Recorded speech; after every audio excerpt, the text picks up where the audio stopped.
Қазақ поэзиясының көрнекті өкілі, сөз зергері Ілияс Жансүгіров. Ол ұлттық рухты, даланың үнін, халықтың жан толғанысын шыға қосқан ақын.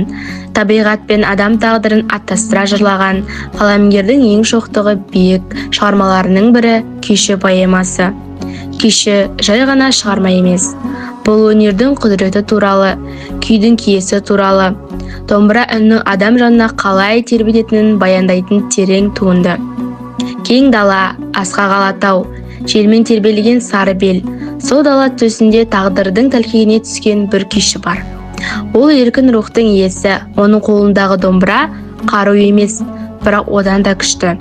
Өткені күй жүректің кілті, тағдыр оны хан ордасына алып келеді.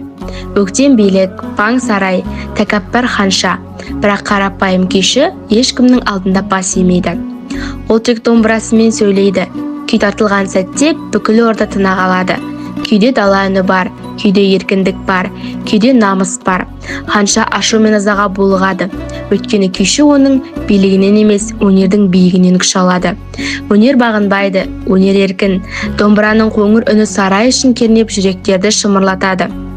Күй күйікке айналады, күй шындыққа айналады, күй тағдырға айналады. Бұл поэмада Ілияс Жансүгіров күйді тірі бейнеге айналдырады. Күй сөйлейді, күй күледі, күй жылайды. Күйші өнердің биіктен биік екенін дәлелдейтін шығарма. Бұл еркін рухтың гимні, бұл қазақ даласының үні. Домбыра үнімен басталған әңгіме жүрек түбінде аяқталады. Күйші кетсе де, оның өлмес мұрасы мәңгілікке халық жадында қалады.